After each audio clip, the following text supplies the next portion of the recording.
Good morning. Welcome back to Gravity, a place to keep you grounded in the scriptures, even if you can't make it to church on time. My name is Nathan Keller. Welcome back to Gravity. I'm a minister of Westward Church of Christ, and it's good to have you back today. And hopefully we'll see you again if you missed out on church, or if you're a new person to the channel. It's good to have you also. Lately I've been thinking about Nicodemus and Jesus in John chapter 3, because that's where we're at. And I've been thinking about how Nicodemus is on one side and Jesus is on the other side. And Jesus tells him, you cannot understand or enter the kingdom of heaven unless you are born again. There's this abyss between them, and God's holiness on one side and man's fallenness on the other side. And it made me think of this video, and I want to share this video with you.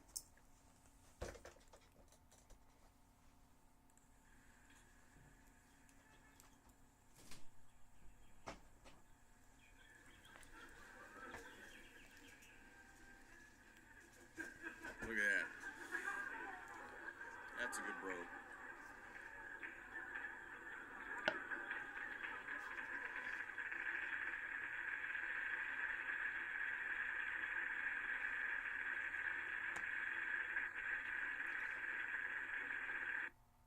Yeah, I like that, because there's this little kid in his innocence who sees somebody who needs help and just helps, and it's his sister, of course. And he lays his body out. And I think that's really what Christ did for us. He lays his body out for us so that we could be in God's holiness. And he did it through great deal of persecution, mockery, pain, separation from the Father. A lot of different kinds of things happened to him. And we have to ask ourselves, why in the world would God subject his son to that? Why? What would be the motivator for God to do that? Which brings us to the book of John chapter 3, which is where we're at. We're only doing one or two verses today. John chapter 3, verse 16. For God so loved the world that he gave his only begotten Son, that whoever believes in him should not perish, but have everlasting life. For God did not send his Son into the world to condemn the world, but that the world through him might be saved. And so, love, that's the answer. Love is what motivates God to do this. And love is one of the most powerful emotions people have. The actress Joan Crawford once said this: love is a fire, but whether it warms your heart or burns your house down, you can never tell. It's such a blessing to have, but our human taintedness seems to break everything. It can motivate, it can give pleasure, it can hurt, and it can destroy. It can even motivate us to do bold things or stupid things. And so today I want to talk about John 3:16, about God's love. Oftentimes there's people in the world, sometimes in our own pews, who do not understand why ministers want to talk about this concept of love, because all they can do is look at their life and how love has affected them in the way they understand. And they say, why do we need to talk about love? Love is the reason that my mom and dad broke up, because one of them fell in love with someone else. Why do we need to talk about love? This is the reason my children, had children out of wedlock, and they're stuck now in this life where they're having to really fight to live, and it's such a difficult thing. But our concept of love is broken, as I've said.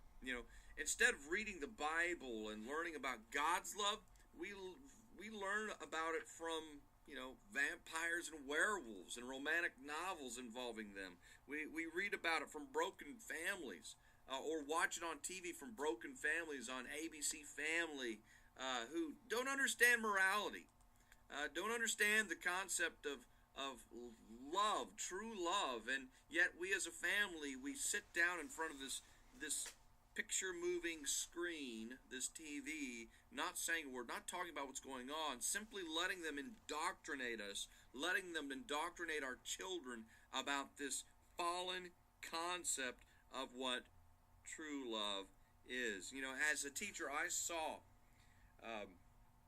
what this kind of love does to affect people.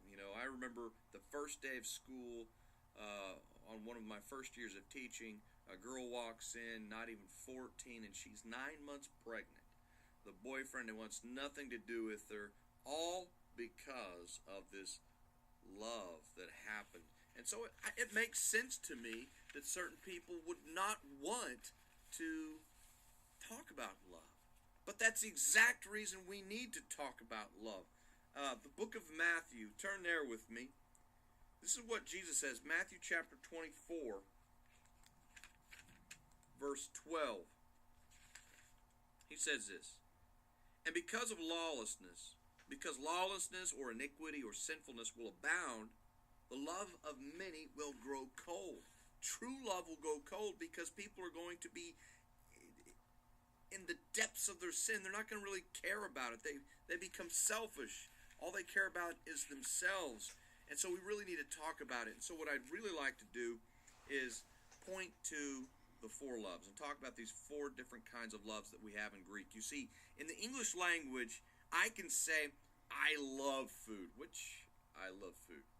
I can say, I love that restaurant because it serves food. And so because I love food, then I probably love every restaurant. But that doesn't mean that the love that I have for my wife is the same that I have for that hamburger. Okay? There's certain things I'm going to do for my wife that I'm not going to do for that hamburger. Those are two different kinds of loves, yet in the English language, we use it to talk about food, to talk about our grandparents, our parents, our children, our friends, people at church, our wives, and we use that same four-letter word for all these people. And yet, we understand that it's different. If we can go back and we can look at John 3:16, why did God send Jesus? Because he loved. Which of these loves would it be? There's four different kinds of love. There's the storge, there's philia, there's eros, and there's agape. And so what I want you to do is really go with me and travel with me to look at these four ones and decide which of these is the motivating love behind what God has done. Now, if you already know the answer, this is good practice, right? And it's good to see how these fit together. If you don't know the answer, stick around so you can figure this out. So let's first talk about, real quick before I move on, to give credit where credit is due. There's a graphic you're going to be seeing. You see right now, it's called The Four Loves by C.S. Lewis Doodle YouTube channel. There's a YouTube channel that dedicates itself to doodling C.S. Lewis. It's outstanding, and I've myself have been watching quite a bit of it. So that's where this graphic comes from. I like the graphic, and I'm using that. So you might want to check them out. That's a pretty good website and pretty good channel. Mere Christianity, great way to look at it. So anyways, let's go ahead and start first by looking at eros. Okay, eros, you could see the husband and wife they're holding. This is where we get erotic, passionate love. In fact, this is where we get the word erotic. And so husbands and wives, they often say, it was love at first sight, and that's where eros really comes from. But unfortunately, this is something that can be severely tainted and broken. Now, in the Bible, you're not going to find an example of eros. The word's not in there. But the situation is in there. In fact, Joseph is sold by his brothers into slavery, and he ends up in the house of a man by the name of Potiphar.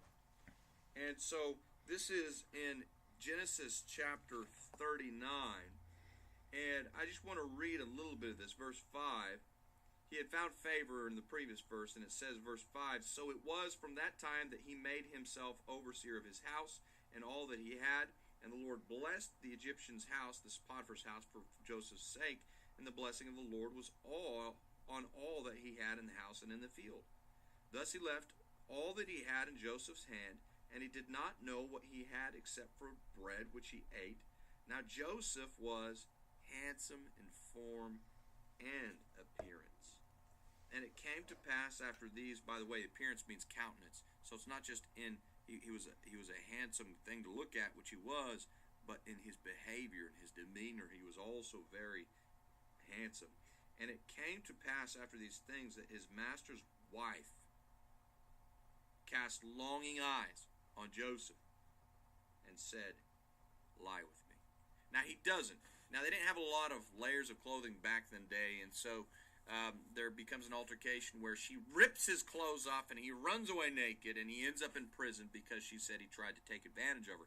That's eros. She had this eros for him, but he did not have this eros for her. Now, this is the kind of love that we can see on TV and TV shows take and books take, and they manipulate it in an unhealthy manner. In fact, this is why we have a pornography industry.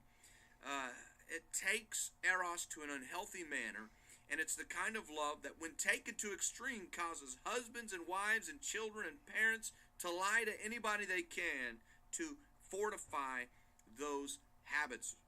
This kind of love can easily be hurtful, and it should not be the kind of love that you build your relationship on. In fact, there was once this old man who had a cane, and he's walking along, and he sees this little frog. This frog looks at him, says, "Ribbit," and then says, "If you will kiss me, I'll become this beautiful princess, and I will love you forever." And so you know what he does? He takes that frog, he puts it in his pocket, and he keeps walking along. Now, the frog says, "Why didn't you kiss me?" He says, "Frankly, at this stage of my life, I'd rather have a talking frog."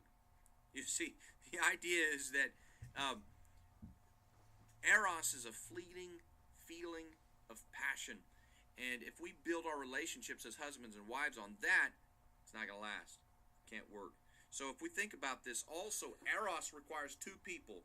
It requires a relationship of eros between two people to have that kind of a love. And so, did God so eros or love the world with that kind of passion in which they loved him back passionately? Was a reciprocity there, or I scratch your back, you scratch my back? The answer is no. So it could not have been the kind of love that was eros. Eros requires two, right? So that doesn't work in John 3:16. So let's look at the next love. Maybe it's storge. Storge is a good love. You can see in the picture it's about family. You can even have dogs in that picture. Storge is about the people that God gives you. Have you ever noticed how you can all be fighting over the bathroom and yet you still love each other? When I was a little kid, I was sleeping one night, and I woke up to this immense pain, and it was my brother above me. He's just punching the snot out of me, and he's like, "Stop snoring, I can't sleep." And I'm like, "Ah!" Now, I didn't sleep, I didn't snore, so he fixed the problem because I didn't sleep. I was too scared to the rest of that night, but I still love my brother. That's storge. Storge is a feeling, a love of family, and how you feel for one another. There's a common phrase that people use in talking about somebody I don't agree with. I don't think you should use it, but it says something like, he's got a face only a mother could love. The concept is that, of course, the love of the mother overcomes the unpleasant look of the child, and so it is a better love, so to speak. Now, in Romans chapter 12, verse 10, we see this form of the word used. This is the only place. You don't find the perfect form of storge in the Bible, but you see a merger of two, and it is the merger of philia, which we'll look at in a second, and also storge. So we look here, Romans chapter 12, verse 10, "Be kindly affectionate to one another." There it is. "With brotherly love and honor, giving preference to one another." Now, here's what Paul is saying. He is saying, you as Christians, if you want to be a Christian, then what you need to do is you need to love one another. But not only that, your family that you love has become bigger. Your family is across the church from you and in the other pew now. They're now your family. It doesn't matter how old or young or what size or gender. It doesn't matter the color of the skin.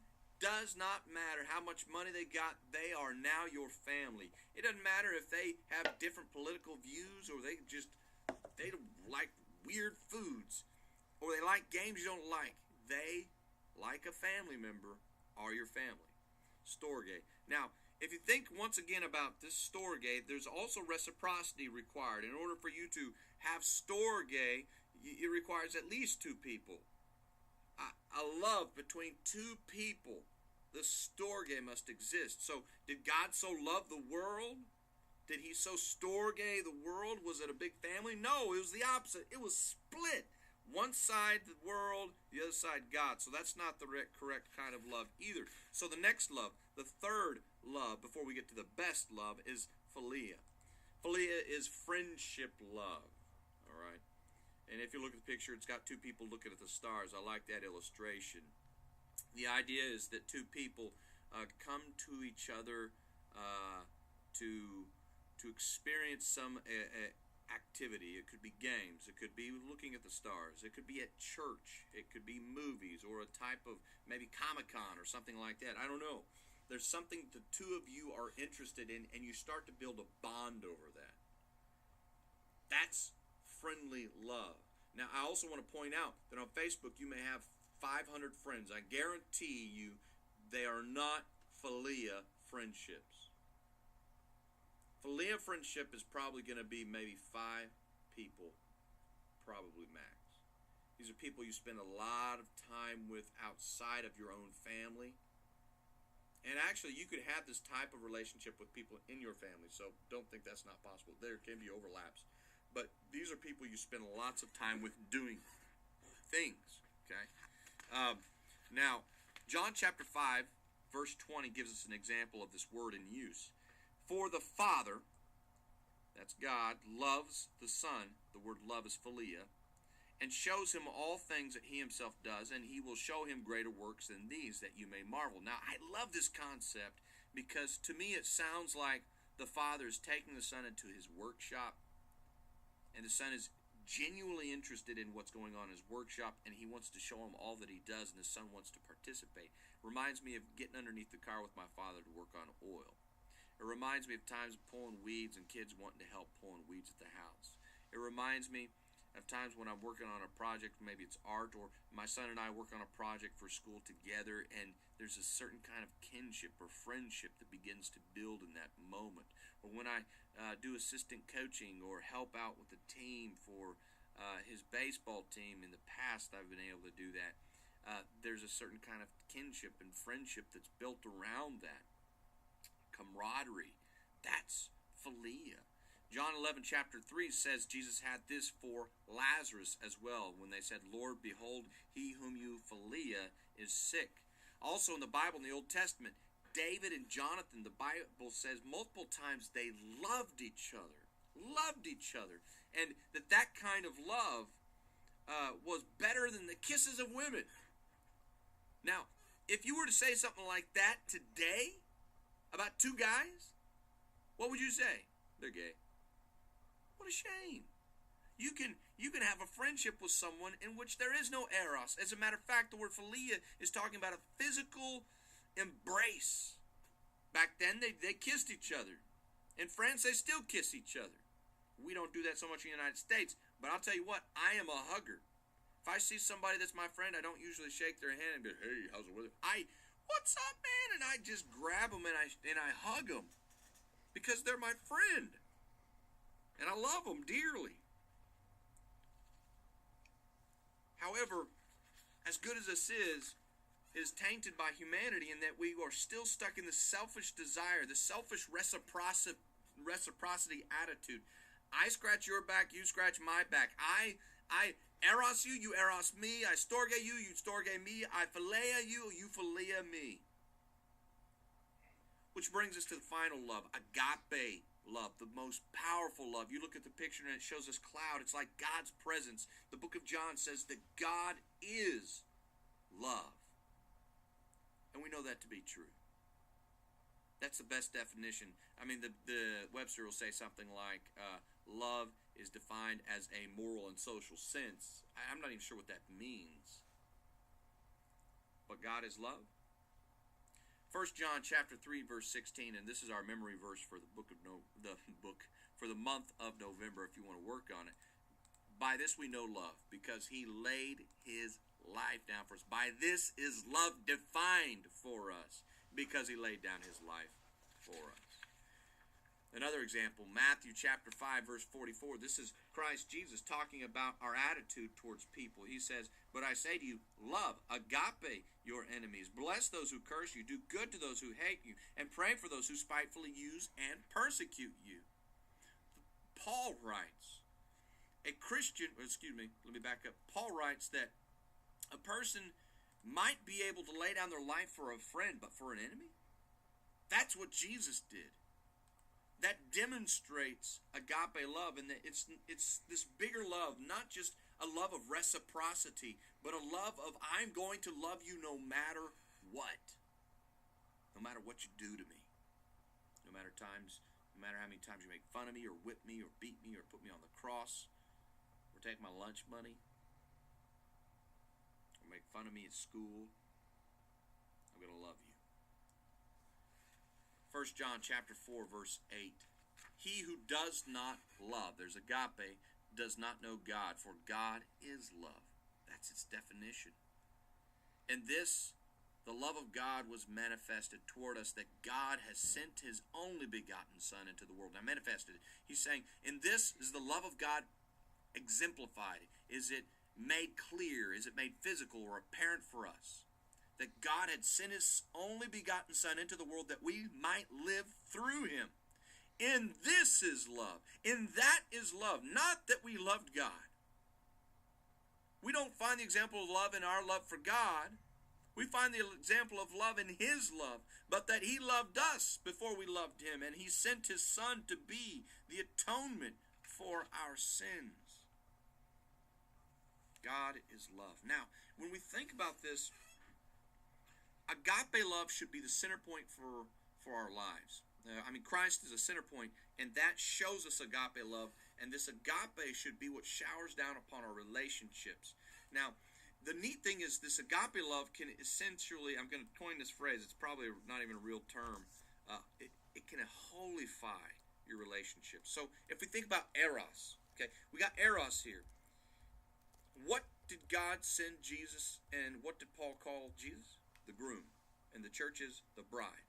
Together, Christ has passion for the bride, the church, and the church should have passion for Christ. That's the way it should be. You see, through agape love, eros has made this unselfishness, passionate desire for one another. That's what it should be, and that's the way spouses should be for one another. Passionate, not for my needs, but passionate for your needs. We look at the other one, on the other side, second one, which was storge. We have the family. The family, we often hurt each other. In fact, families often exile other family members when they lose that certain patriotism for their family. And what we see is through agape love, storge love, the familial love is also holified. God the Father sent Jesus the Son to die, and when he was lifted up, when we believe in him, guess what happens to us? We are adopted into that great, perfect family that's not based on some desire to get self-love or to be self-edified, but in a desire simply to love the other person. Pretty powerful. You can see a perfect example of storge love holified into agape love, or agape love holifying storge love, in the example of the prodigal son story. Then we see over here the final one, philia, friendship. We have lots of friends. We love each other. We may have a lot of duties and great activities we can do and learn and get to know other people and then really get to be friends. But here's the truth. Mankind is broken, and we end up being stabbed or stabbing other people in the back at some point because we're selfish. But what we find is that the agape love of Christ, if it is the center, it holifies our friendships as well. Christ talks about philia in his relationship with the disciples. He says this, John 15:13, greater love has no one than this, than to lay down one's life for his friends. You are my friends if you do whatever I command you. So my point is this. Earlier, we saw this boy who put himself across the abyss for his sister to get across. And we see this great example of love in that, in which he lays down his life for his sister. One of the greatest stories I can think of is about Oliver Cromwell in the 17th century. He sentences a soldier to death, and the soldier is supposed to be killed at the curfew bell. That's when the sun goes down. The bell rings, and when the bell rings, they shoot him. The shooting never happens. The reason the shooting never happens is because the bell never happens. That evening, before the bell could ring, the soldier's fiancée ran up to the top of the tower, jumped inside of this large bell, gripping onto the bell clapper, and she held onto it with all her might. And as the man down below would swing that rope to get the bell to ring, the sound would not come forth. All it would do is hammer into her. This 100-pound bell is shoving her into the side of this bell clapper, back and forth, back and forth. The bell never rang. Oliver Cromwell brings her to him. Soldiers bring her to him. And he sees the woman who is bloodied, bruised. And he is emotionally moved. And he says, "Your lover shall live because of your sacrifice. Curfew shall not ring tonight." Now Jesus laid himself down in the abyss for us. And if we believe in him and we accept the agape love, the love of God in our lives, not only will it holify all our relationships if we let it, but if we believe in what he's done, it will give us salvation, and Jesus Christ will say the curfew bell will not ring tonight. God loves you. God bless. Have a wonderful day.